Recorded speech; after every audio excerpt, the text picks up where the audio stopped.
Welcome to the 4thDownPodcast on a beautiful Monday, January 16th. I'm your host, Alex. We got a lot to talk about over this past weekend. I know we have one more Super Wild Card game tonight between the Dallas Cowboys and the Tampa Bay Buccaneers, which I will not be previewing because we already made a podcast previewing that game this past Friday before the weekend starts. Let's just start by saying, wow, what an amazing weekend this has been for the National Football League with lots of these great games. Games that on paper didn't seem like they were going to be really good games. I mean, you had Skylar Thompson and the Dolphins traveling to Buffalo to take on the Bills as a 2 seed. And you had the Baltimore Ravens going to the Cincinnati Bengals. I know they didn't have Tyler Huntley in the last matchup, but Cincinnati was coming off, I believe, a 14-point win against them. And the Seahawks, too. The Seahawks made an interesting game in the first half against the Niners also. We just want to recap those games real quick and also talk about a little bit about Miami Dolphins. I thought the Dolphins played an amazing game this weekend with Skylar Thompson under center. I thought Skylar Thompson had a great game too. Yeah, he was a little rusty at times, but he is a rookie heading into Buffalo to take on probably the favored to win the AFC. But I thought the Miami Dolphins with Skylar Thompson did very well. Receivers need to make catches. Not saying it was all the receivers' fault, but I thought Miami played well. The defense definitely stepped up when it mattered, forcing 3 turnovers from the Bills' offense. I mean, it's just been an amazing weekend of football. You couldn't have asked for a better weekend, especially with what the matchups were supposed to be. Nobody thought, hey, Seattle was going to take a halftime lead against the Niners. Nobody thought the Dolphins would take a lead at some point. Nobody thought the Ravens-Bengals come down to the last-second Hail Mary attempt. This is why the National Football League is probably one of the best sports in America, or if not the best sport in America, with all these insane matchups. Let's get to the recap of some of these games. Let's start with the Seahawks and the 49ers game. In the end, though, the 49ers did blow out the Seahawks 41-23, the final score. Geno Smith and company, they were off to a shaky start. Nick Bosa and that fierce defense by the 49ers went after him. They brought pressure. They made him make mistakes. But then later on in the first half, Geno Smith delivered some nice throws. Nice little deep throw to DK Metcalf to take the lead. As Geno Smith did finish that game, 25 of 35, 253 yards, 2 touchdowns and a pick. He was sacked 3 times by that Niners defense, as mentioned. But again, Geno Smith in that offense, and gave credit to the Seahawks defense too. Brock Purdy was shaky at times. He was overthrowing players. Yes, Brock Purdy had an amazing game still, but Brock Purdy looked scared.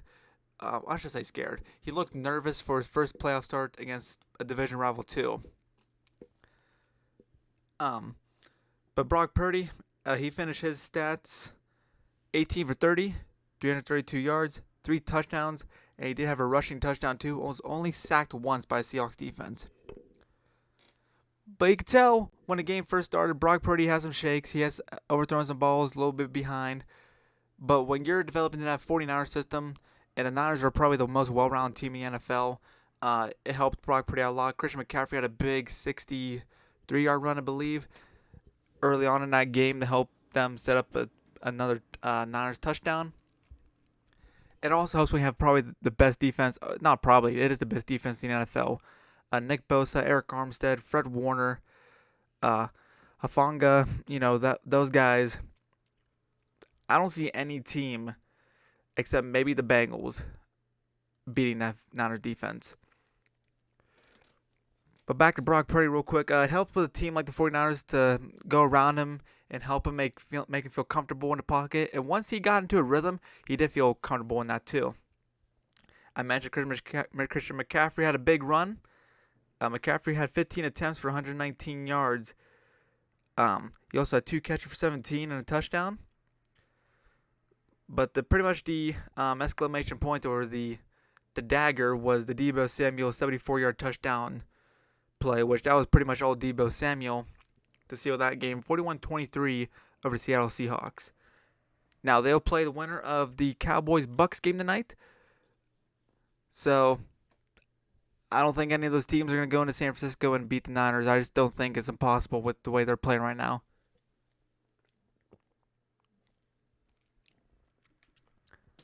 As we transition from that game to the Jaguars and Chargers game, which we said on the podcast too. When we did our picks, we split the picks. I picked the Chargers. I picked the Jags. She picked the Chargers. And we both said we didn't trust the other team. In the first half, we didn't trust the Jags. 4 interceptions by Trevor Lawrence, 27-0, almost ended the first half.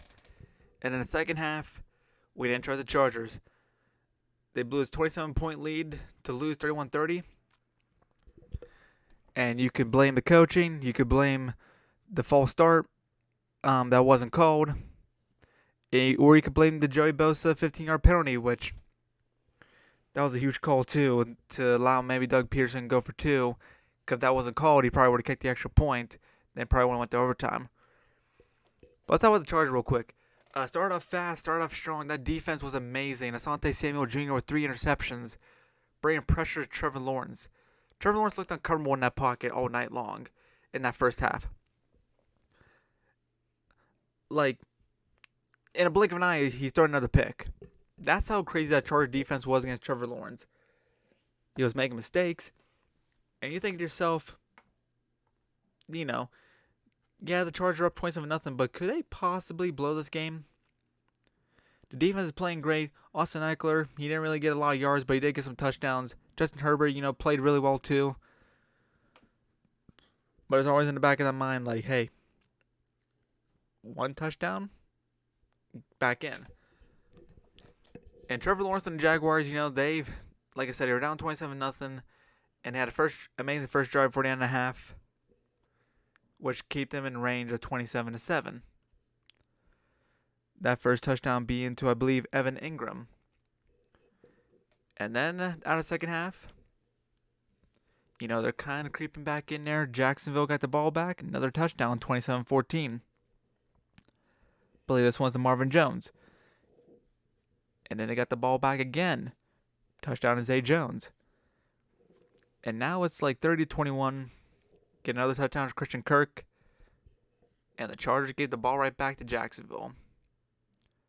Also, an amazing call by Doug Peterson, too, on that game-winning drive. The 4th-and-1 play, a little bit of a sweep handoff to Etienne.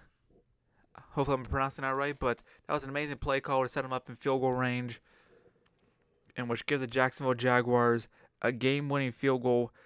Patterson, a 36-yarder for the win. Now, what does this have to do? Now, what's the future at stake for Brandon Staley? You blow a 27-point lead.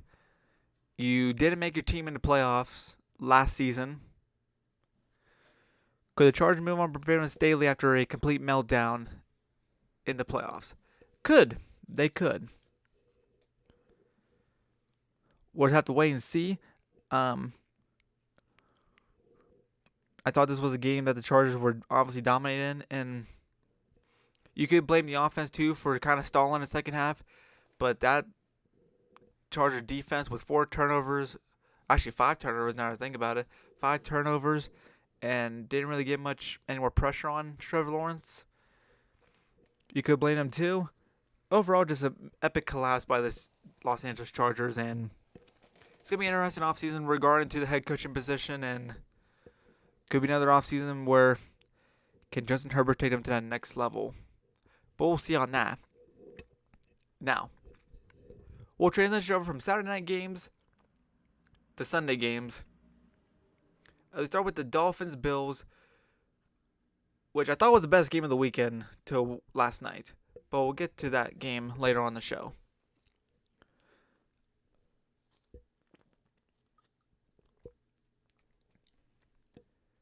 The Dolphins-Bills game, Bills start off hot, as we expected to.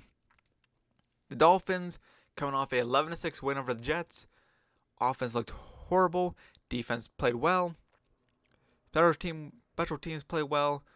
But going to that game right off the bat, you expect the Bills to be out ahead by a lot of points. Everyone did. 7-0, 10-0, 17-0. Everyone's thinking to themselves, the Bills are going to cruise to an easy victory. And they're going to take on, most likely, the Cincinnati Bengals at that point of the day. And then the Dolphins defense brought pressure, and they made Josh Allen make mistakes. Dolphins kicked a couple field goals, 17-6. The key to that first half was not the Dolphins' offense, it was their defense.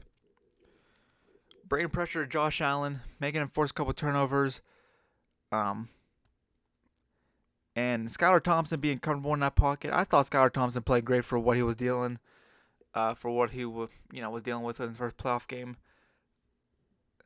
A couple interceptions by Skylar Thompson, but I thought he played all right. Josh Allen threw 2 interceptions too. Some of the biggest turnovers, one by Rowe and the other pick by Riley.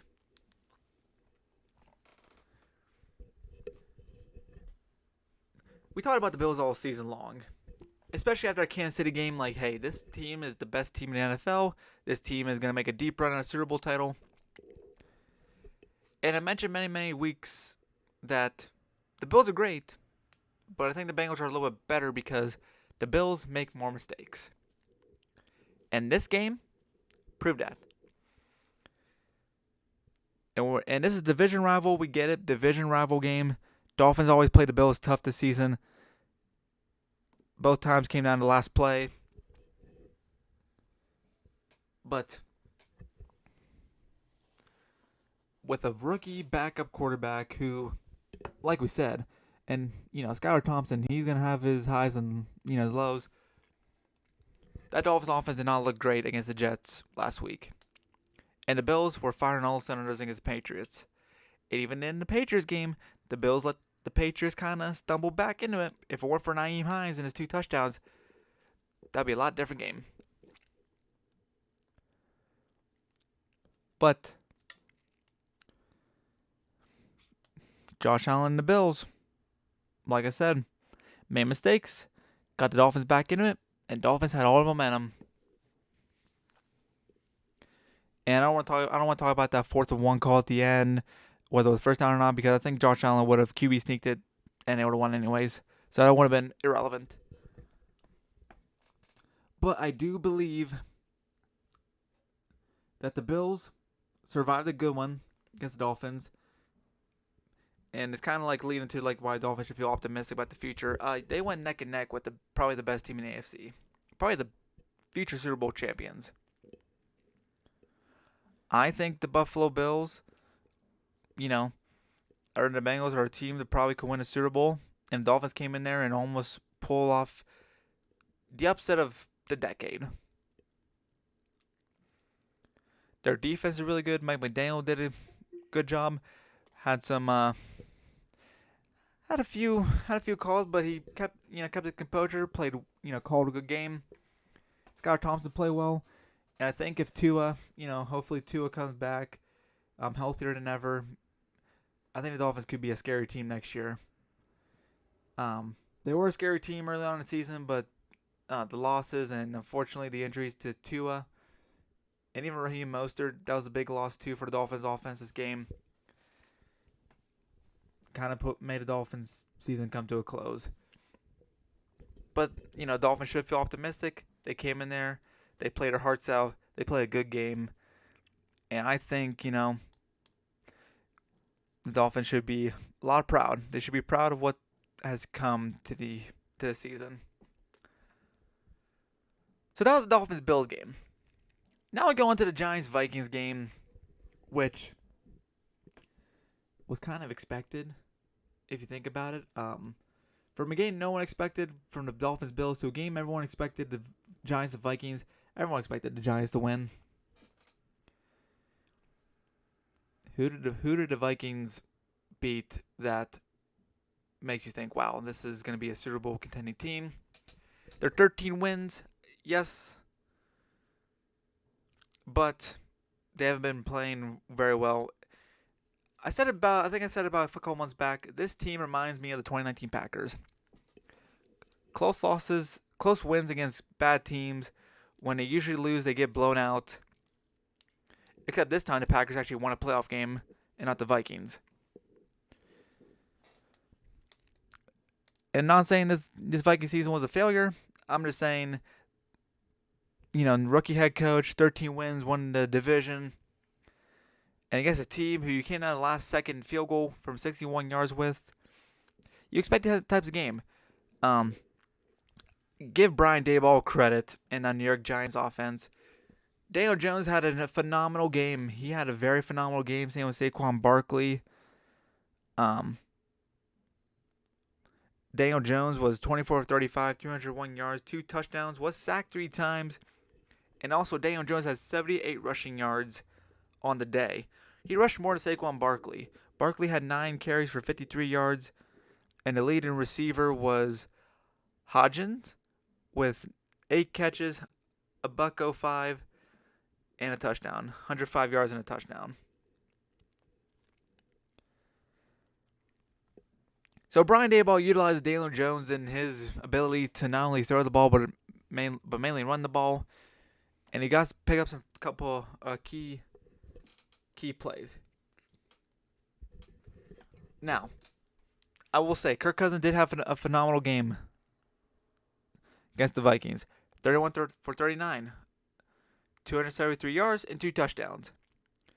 TJ Hawkinson was the leading receiver / tight end with 10 catches and a $129. Cook had 15 carries for 60 yards. Kirk played great. Kirk Cousins played a phenomenal game.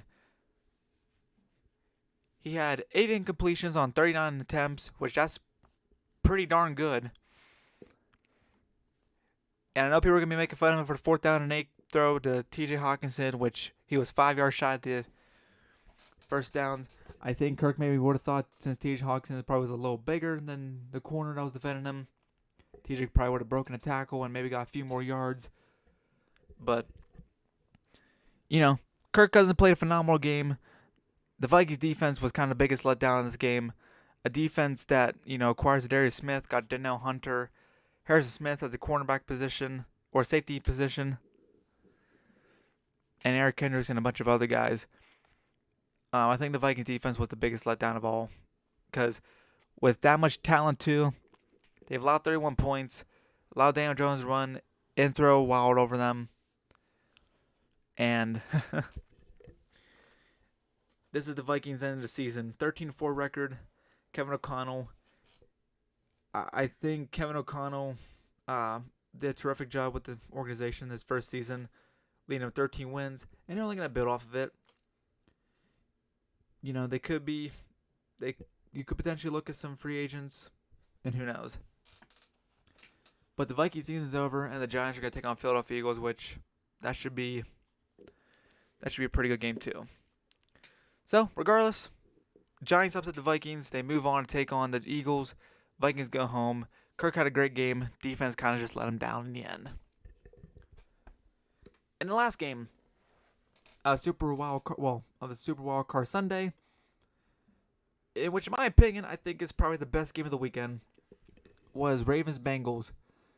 You got two teams who played a week ago. Bengals won 27-13.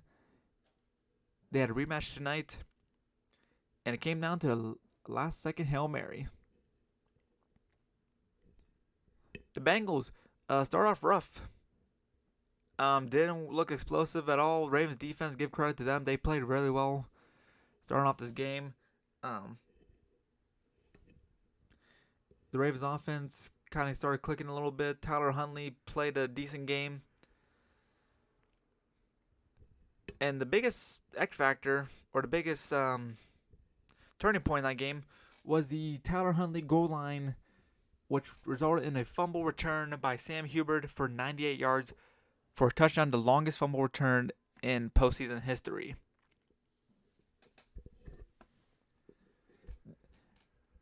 And that game was 17-17 all, near pretty much the 11-minute mark of the fourth quarter.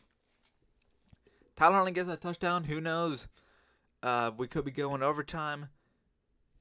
Maybe. But Tyler Huntley tried to cross the plane. I mean, I think any quarterback in that situation would. I know J.K. Dobbins mentioned about why didn't they give him the ball, or they didn't have to put Tyler Huntley in that position. I think it was the right call. I think a lot of teams would have went for that kind of deal in a goal line situation. Unfortunately, it just came out of his hands, and The Bengals defense forced a big turnover, which resulted in a 98-yard touchdown.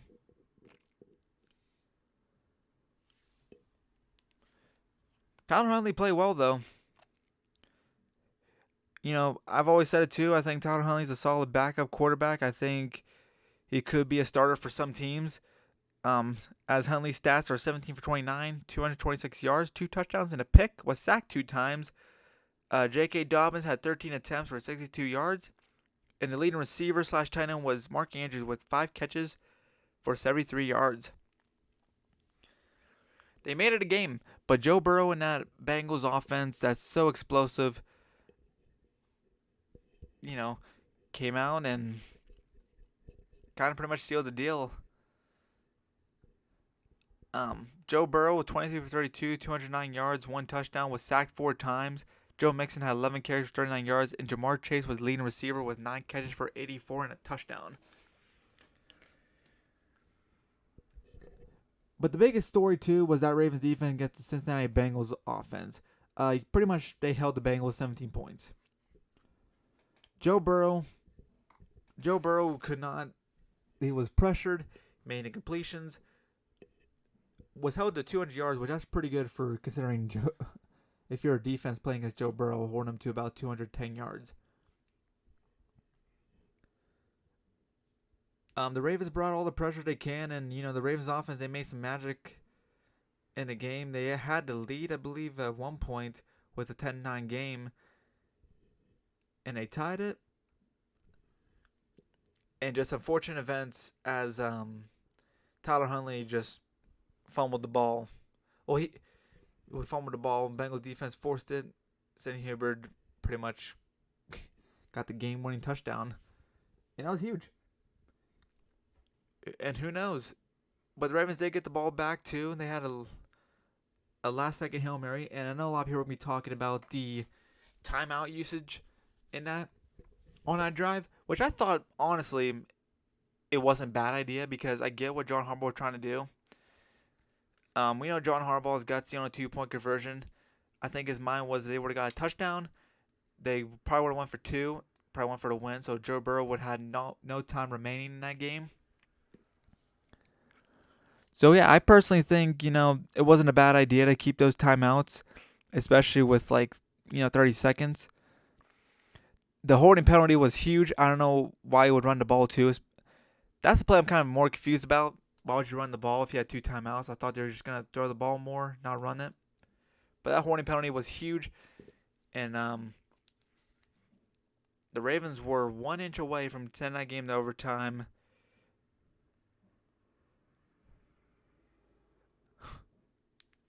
Porsche was there. He was right there in the grasp of the ball, but just could not hang on or just could not reach out. That game was a lot of fun. I think Ravens-Bengals, then the Wild Card Sunday was a really phenomenal game. Every one of these games, except for the Niners game, but even that game had a very interesting first half too. And for a weekend that we thought, man, these are going to be some boring games. The only thing exciting was the Jaguars-Chargers. Every game was very exciting. And I think the next weekend's games will be just exciting as we get over to the last topic of the day. Which team should be on upset alert this weekend?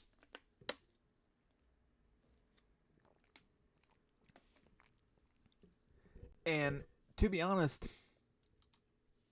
look at these matchups, and I'm also going to include both the Cowboys and the Bucks against 49ers, but that's not my upset alert team. I honestly think the Philadelphia Eagles could be on upset alert this weekend.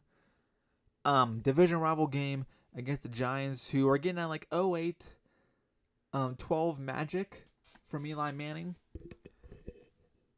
They're going to Philadelphia. They played them Week 18 without pretty much Daniel Jones and their starters, and they almost beat the Eagles with the Eagles starters playing. I think Brian Daboll, has a game plan against Jalen Hurts and that amazing offense. It's going to be real interesting. Who knows? Could be that Jalen Hurts' first game back from injury. Much needed bye, by the way, for the Eagles. But I think the Philadelphia Eagles are on upset alert this weekend. Ever since Jalen Hurts' injury, they have not looked like the same team. But we'll see. Giants Eagles should be a lot of fun. Bengals Bills, I don't know really if you would consider that an upset, to be honest.